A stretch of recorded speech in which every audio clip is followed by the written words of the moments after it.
بسم الله الرحمن الرحيم ياسين والقرآن الحكيم إنك لمن المرسلين على صراط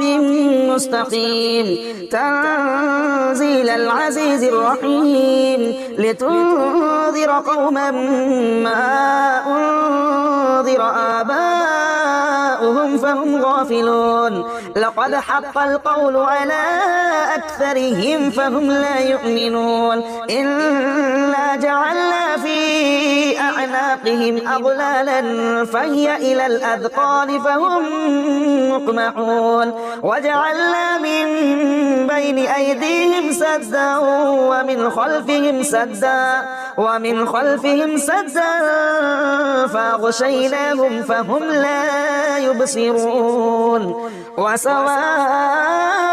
عليهم أأنذرتهم أم لم تنذرهم لا يؤمنون إنما تنذر من اتبع الذكر وخشي الرحمن بالغيب فبشره بمغفرة وأجر كريم إنا نحن نحيي الموتى ونكتب ما قدموا وآثارهم وكل شيء أحصيناه في إمام مبين واضرب لهم مثلا أصحاب القرية إذ جاءها المرسلون إذا أرسلنا إليهم اثنين فكذبوهما فعززنا بثالث فقالوا إنا إليكم مرسلون قالوا ما أنتم إلا بشر مثلنا وما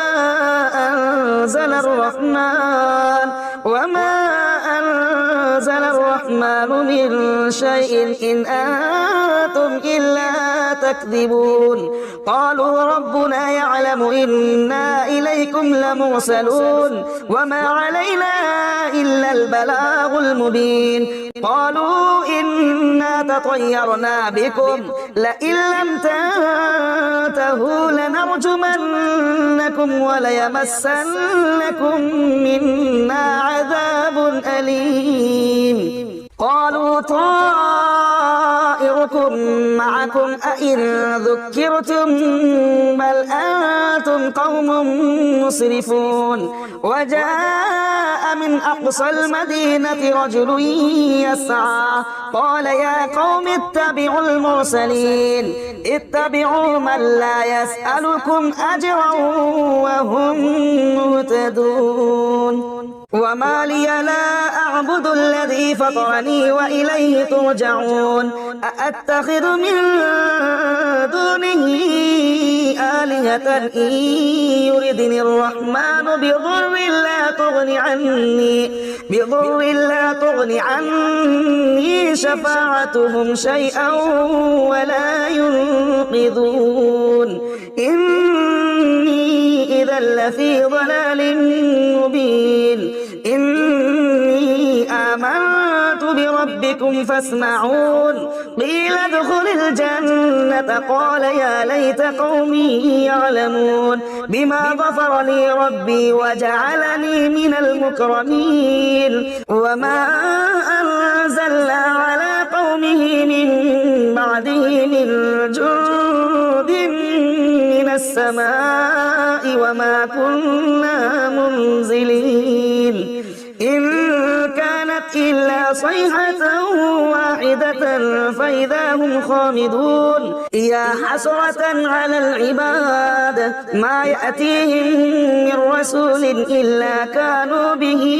يستهزئون ألم يروا كم أهلكنا قبلهم من القرون أنهم إليهم لا يرجعون وإن كل جميع لدينا محضرون وآية لهم الأرض الميتة أحييناها وأخرجنا منها حبا فمنه يأكلون وجعلنا فيها جنات من نخيل وأعناب أعناب وفجرنا فيها من العيون ليأكلوا من ثمره وما عملته أيديهم أفلا يشكرون سبحان الذي خلق الأزواج كلها مما تنبت الأرض ومن أنفسهم ومما لا يعلمون وآية لهم الليل نسلخ منه النهار فإذا هم مظلمون والشمس تجري لمستقر لها ذلك تقدير العزيز العليم والقمر قدرناه منازل حتى عاد كالعرجون القديم لا الشمس ينبغي لها أن تدرك القمر ولا الليل سابق النهار وكل في فلك يسبحون وآية لهم أنا حملنا ذريتهم في الفلك المشحون وخلقنا لهم من مثله ما يركبون وإن نشأ نغرقهم فلا صريخ لهم ولا هم ينقذون إلا رحمة منا ومتاعا إلى حين وإذا قيل لهم اتقوا ما بين أيديكم وما خلفكم لعلكم ترحمون وما تأتيهم من آية من آيات ربهم إلا كانوا عنها معرضين وإذا قيل لهم أنفقوا مما رزقكم الله قال الذين كفروا للذين آمنوا أنطعم من لو يشاء الله أطعمه إن أنتم إلا في ضلال مبين ويقولون متى هذا الوعد إن كنتم صادقين ما ينظرون إلا صيحة واحدة تأخذهم وهم يخصمون فلا يستطيعون توصية ولا إلى أهلهم يرجعون ونفخ في الصور فإذا هم من الأجداث إلى ربهم ينسلون قالوا يا ويلنا من بعثنا من مرقدنا هذا ما وعد الرحمن وصدق المرسلون إن كانت إلا صيحة واحدة فإذا هم جميع لدينا محضرون فاليوم لا تظلم نفس شيئا ولا تجزون إلا ما كنتم تعملون إن أصحاب الجنة اليوم في شغل فاكهون هم وأزواجهم في ظلال على الأرائك متكئون لهم فيها فاكهة ولهم ما يدعون سلام قولا من رب رحيم وامتازوا اليوم أيها المجرمون ألم أعهد إليكم يا بني آدم ألا تعبدوا الشيطان إنه لكم عدو مبين وأن اعبدوني هذا صراط مستقيم ولقد أضل منكم جبلا كثيرا أفلم تكونوا تعقلون هذه جهنم التي كنتم توعدون اصلوها اليوم بما كنتم تكفرون اليوم نختم على أفواههم وتكلمنا أيديهم وتشهد أرجلهم بما كانوا يكسبون ولو نشاء لطمسنا على أعينهم فاستبقوا الصراط فأنى يبصرون ولو نشاء لمسخناهم على مكانتهم فما استطاعوا مضيا ولا يرجعون ومن نعمره ننكسه في الخلق أفلا يعقلون وما علمناه الشعر وما ينبغي له إن هو إلا ذكر وقرآن مبين لينذر من كان حيا ويحق القول على الكافرين أولم يروا أنا خلقنا لهم مما عملت أيديهم بأيدينا أنعاما فهم لها مالكون وذللناها لهم فمنها ركوبهم ومنها يأكلون ولهم فيها منافع ومشارب أفلا يشكرون واتخذوا من دون الله آلهة لعلهم ينصرون لا يستطيعون نصرهم وهم لهم جند محضرون فلا يحزنك قولهم إنا نعلم ما يسرون وما يعلنون أولم ير الإنسان أنا خلقناه من نطفة فإذا هو خصيم مبين وضرب لنا مثلا ونسي خلقه قال من يحيي العظام وهي رميم قل يحييها الذي أنشأها أول مرة وهو بكل خلق عليم الذي جعل لكم من الشجر الأخضر نارا فإذا أنتم منه توقدون أوليس الذي خلق السماوات والأرض بقادر على أن يخلق مثلهم بلى وهو الخلاق العليم إنما أمره إذا أراد شيئا أن يقول له كن فيكون فسبحان الذي بيده ملكوت كل شيء وإليه ترجعون بسم الله الرحمن الرحيم الرحمن علم القرآن خلق الإنسان علمه البيان الشمس والقمر بحسبان والنجم والشجر يسجدان والسماء رفعها ووضع الميزان ألا تطغوا في الميزان وأقيموا الوزن بالقسط ولا تخسروا الميزان والأرض وضعها للأنام فيها فاكهة والنخل ذات الأكمام والحب ذو العصف والريحان فبأي آلاء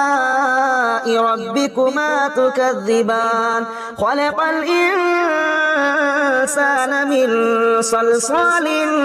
كالفخار وخلق الجان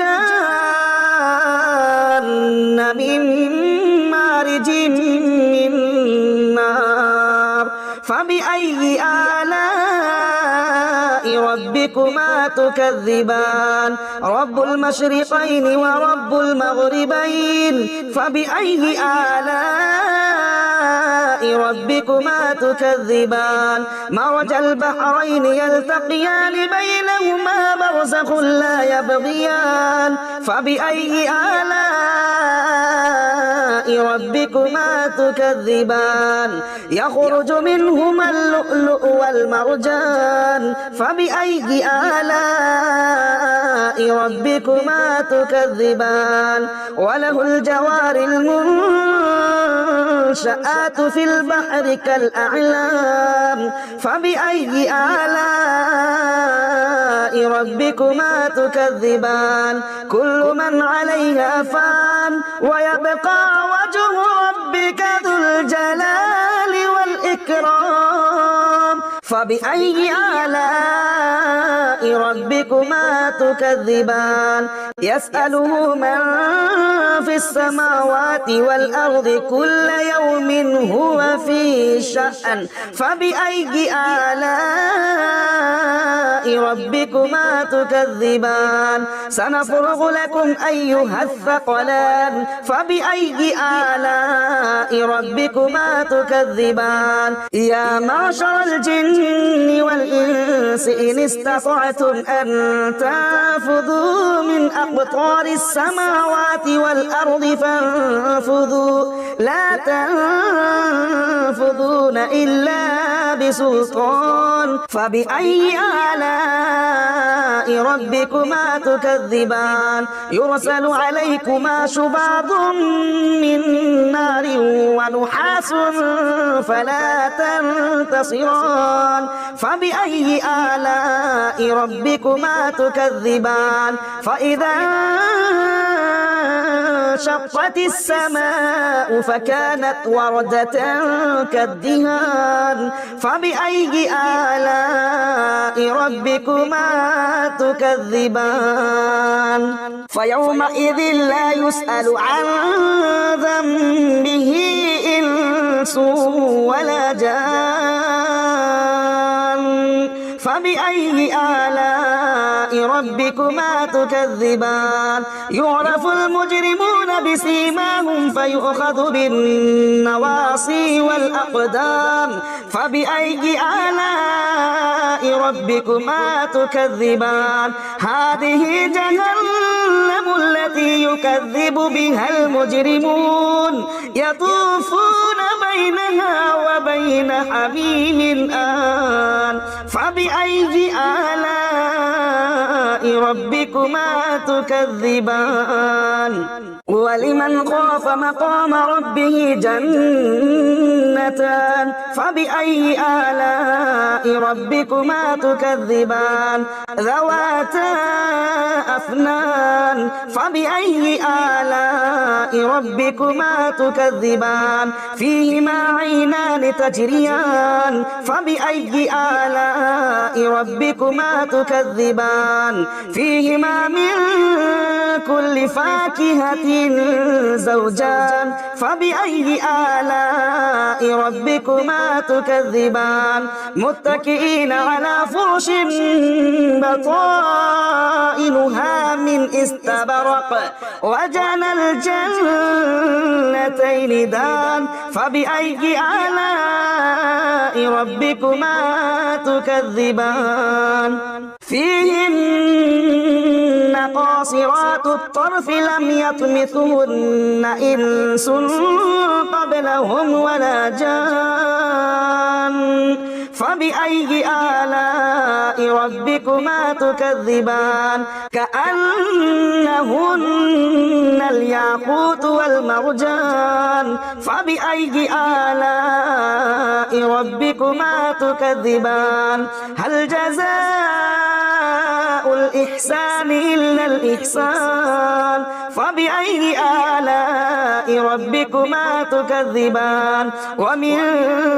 دونهما جنتان فبأي آلاء ربكما تكذبان مدهامتان فبأي آلاء ربكما تكذبان فيهما عينان نضاختان فبأي آلاء ربكما تكذبان فيهما فاكهة ونخل ورمان فبأي آلاء ربكما تكذبان فيهن خيرات حسان فبأي آلاء ربكما تكذبان حور مقصورات في الخيام فبأي آلاء ربكما تكذبان لم يطمثهن إنس قبلهم ولا جان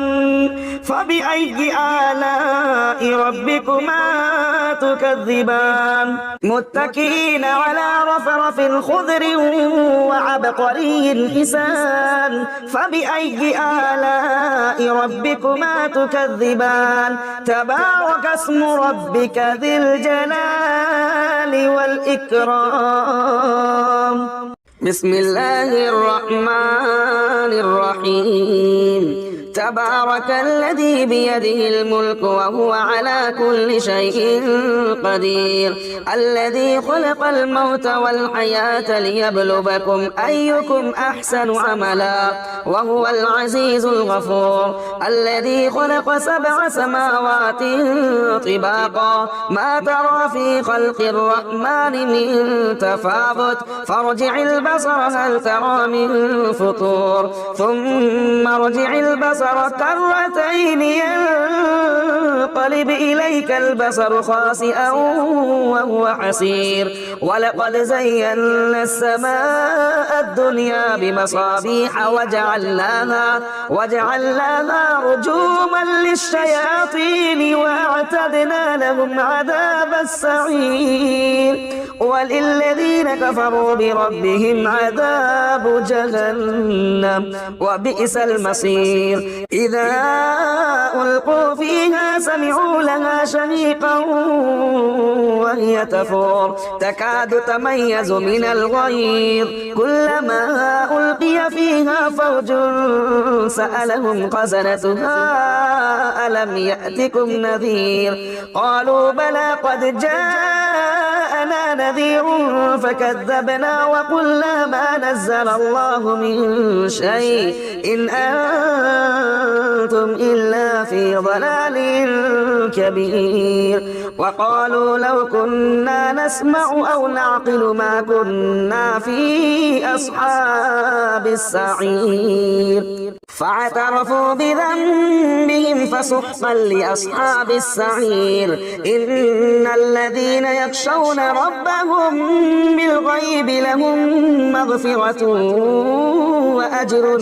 كبير وأسروا قولكم أو اجهروا به إنه عليم بذات الصدور ألا يعلم من خلق وهو اللطيف الخبير هو الذي جعل لكم الأرض ذلولا فامشوا في مناكبها وكلوا من رزقه وإليه النشور أأمنتم من في السماء أن يخسف بكم الأرض فإذا هي تمور أم أمنتم من في السماء أن يرسل عليكم حاصبا فستعلمون كيف نذير ولقد كذب الذين من قبلهم فكيف كان نكير أولم يروا إلى الطير فوقهم صافات ويقبض ما يمسكهن إلا الرحمن إنه بكل شيء بصير أمن هذا الذي هو جند لكم ينصركم من دون الرحمن إن الكافرون إلا في غرور أمن هذا الذي يرزقكم إن أمسك رزقه بل لجوا في عتو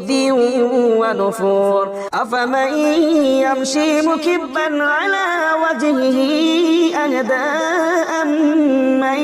يمشي صبيا على صراط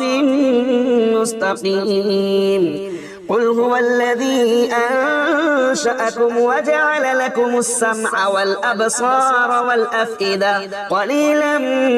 ما تشكرون قل هو الذي ذرأكم في الأرض وإليه تحشرون ويقولون متى هذا الوعد إن كنتم صادقين قل إنما العلم عند الله وإنما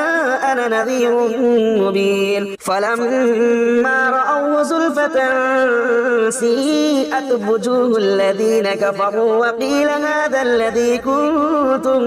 به تدعون قل أرأيتم إن أهلكني الله ومن معي أو رحمنا فمن يجير الكافرين من عذاب أليم قل هو الرحمن وآمنا به وعليه توكلنا فستعلمون من هو في ضلال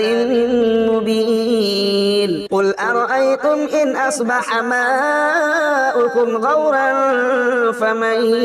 يأتيكم بماء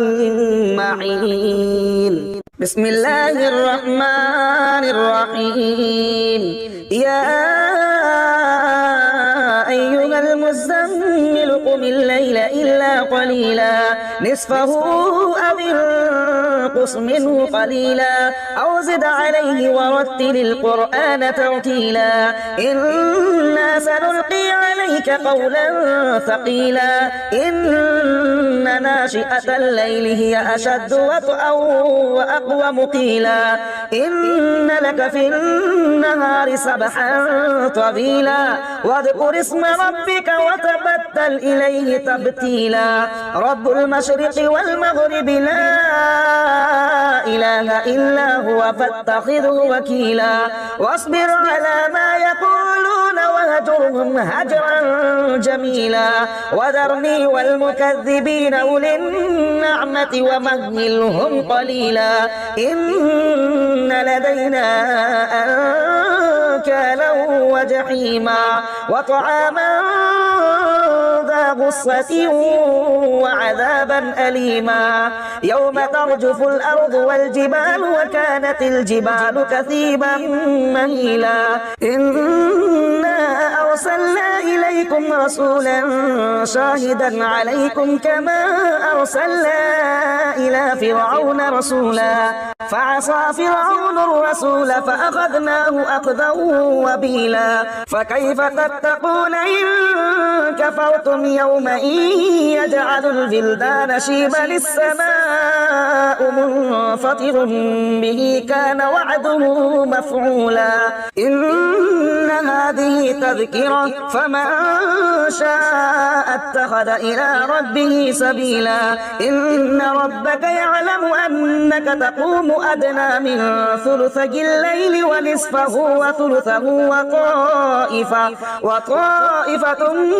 من الذين معك والله يقدر الليل والنهار علم أن لن تحصوه فتاب عليكم فاقرؤوا ما تيسر من القرآن علم أن سيكون منكم مرضى وآخرون يضربون في الأرض يبتغون من فضل الله وآخرون يقاتلون في سبيل الله فاقرؤوا ما تيسر منه وأقيموا الصلاة وآتوا الزكاة وأقرضوا الله قرضا حسنا وما تقدموا لأنفسكم من خير تجدوه عند الله هو خيرا وأعظم أجرا واستغفروا الله إن الله غفور رحيم